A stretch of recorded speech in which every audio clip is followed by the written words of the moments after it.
if it's easy, it ain't worth it. Right. It's boring. Right. Right. I'm with you, man. It's a good way to live. Keep it up. Okay, I wasn't, because I'm not good, Steve. I didn't know if we had any emails or not. Yes, we do. We have a couple voicemails. Old school ones from Cody. I cannot remember if we played these or not.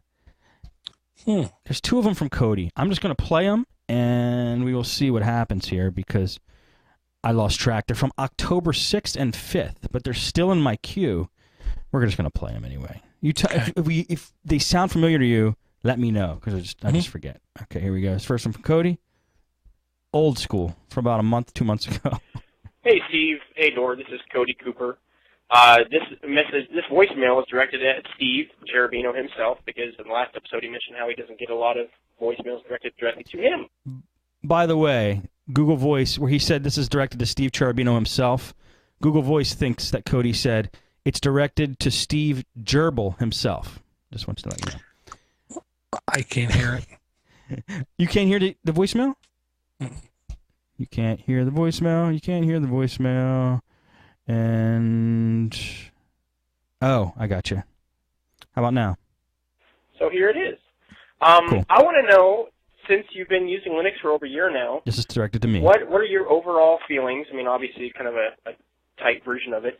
And being that, as I know that you're currently using Ubuntu 11.04 on one of your machines, will you immediately give 11.10 a try?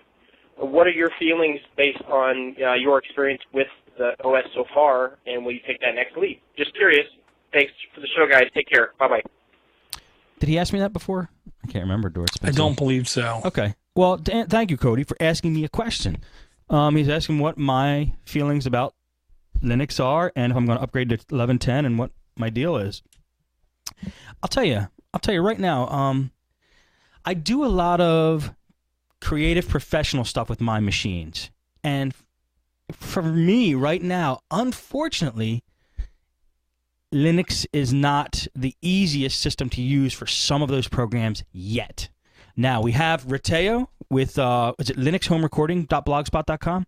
Linux, and he's laid out step-by-step how to use our DAW and Jack to get professional recordings done. That's cool. I got to look into that because I would like to use Linux, for that type of thing. I'm using Wirecast for my podcasting right now. I've tried using Webcam Studio. Couldn't quite get it to work. You ain't the only one. I'm not, and for my artwork and web design, there's probably good stuff on Linux I just haven't explored yet, but I'm so used to my Fireworks CS3.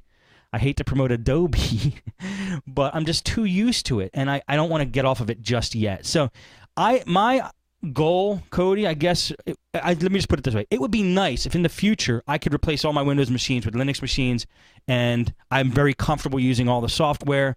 But right now, I'm telling you, I'm just too grooved into this right now. I don't want to learn how to redo all this stuff. I do have a Linux computer sitting right in front of me. I'm using it for all the screenshots and voicemails. The voicemail we just heard is running Ubuntu 11.04. I will update to 11.10, but I'm in no rush to do it because I like this thing because it just works, and I just want to keep it just working. But right now, for me, Linux is something that I use when I have time and want to start messing around with something else for fun.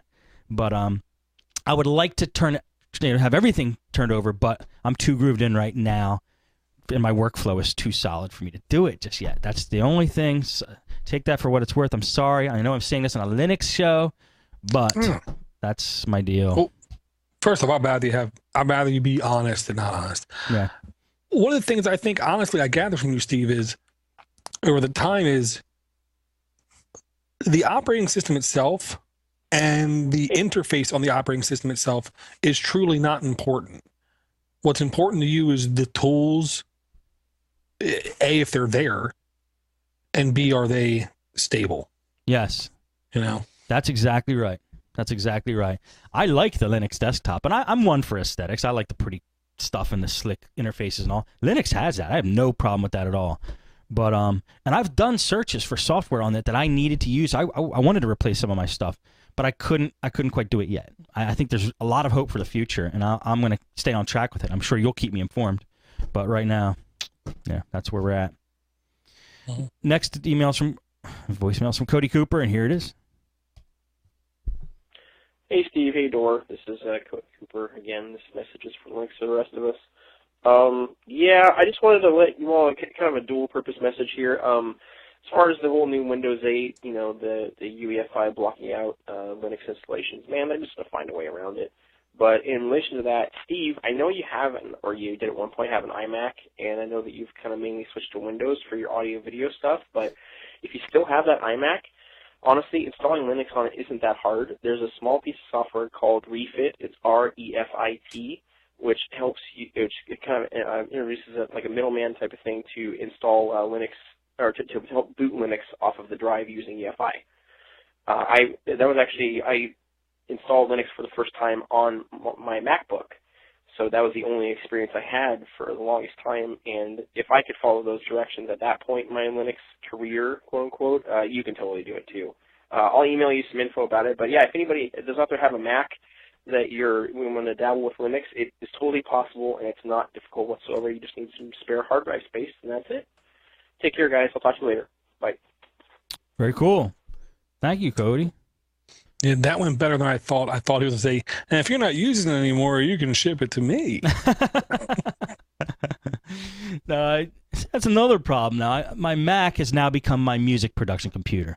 But I have, like, hardware hooked up to it, too. The software is not made for Linux. It's just Mac. I'm running, like, Native Instruments software it's called Machine for making beats. And there's no Linux program for it yet. That would be cool to use. So, see, there's another system. I just, like, I'm telling you, I would like to dabble more with this, but the stuff that I want to do and create, and I just want my stuff to work, I'm just too grooved in right now. Don't hate me. As far as the EFI, he just said people are going to find a way around it. Yeah.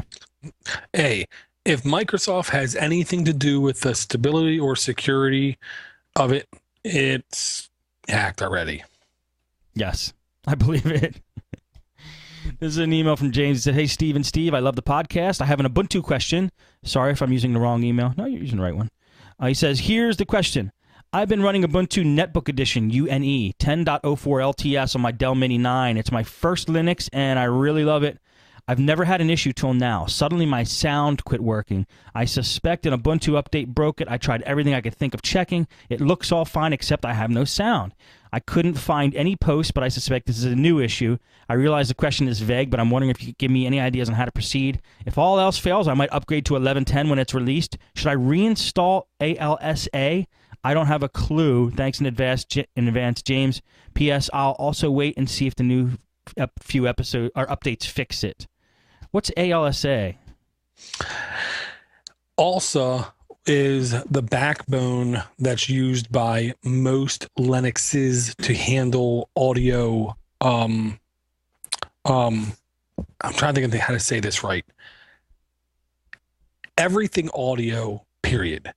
All the inputs and all the outputs for all the audio, a lot of them use ALSA. I believe if you have Pulse Audio, which is the newest Ubuntu, Debian, Fedora thing, I believe that still uses ALSA in the back end. It's like the sound server. I gotcha.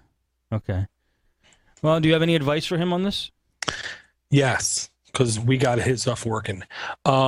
He said he found a solution to his problem. I basically said, try to boot into other live CDs. So let's first verify it's not a hardware issue. I gave him a video to YouTube about how to do some basic troubleshooting and adjustment of audio. And he said the trick that worked was he had to do what's called he had to edit one of the base configuration files for the audio, and he had to add the line snd-hda-intel space model equals Dell. Basically meaning the drivers and everything were there for it to work. It was incorrectly identified during the install of how the audio was. I see. So he basically just said sound, high definition audio, Intel, model equals Dell, and then he rebooted. Bang, Bob's your uncle. That's it? Fine. That's it. Awesome. That's one of the pluses about having everything in plain text. In Windows, you have the registry And you have all these binary files and DLL files and SYS files running in the background, where if it doesn't work, you're screwed. In Linux, you can actually get into the file, open the file in a text editor, and change a line or two and get stuff to work. That's badass. Awesome. Well, yeah. Glad we could help him. Glad you could help him. Next one's from Sam.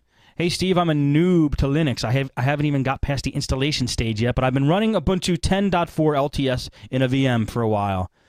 While attempting to dual boot with Wooby, I get this error. An error occurred. Permission denied.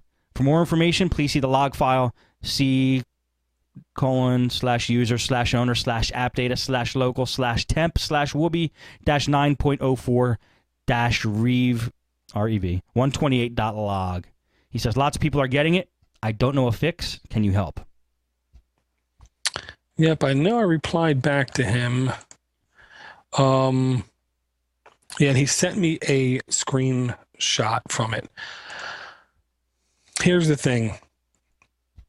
Windows 7 64-bit Wubby with large hard drives, there does seem to be reoccurring issues. He said in a VM, but then he says Wubby, this is a genuine Wubby thing, and it seems like a lot of things can go wrong with Wubby.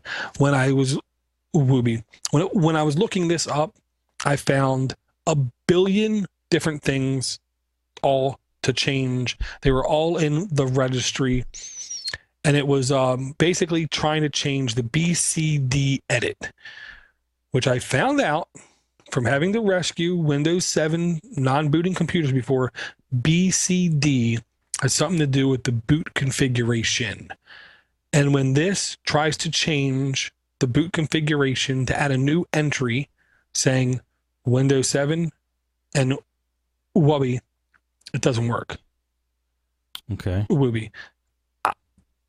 Because we're dealing with a system that's not opened, in Windows, if you've ever noticed, if I know you've noticed, you go into Google, you type in an issue, 80 different people say, try this, try this, try this, try this. And it's a billion different things. Right. And some people are reporting, well, this worked. Some people are reporting, well, that worked. Right.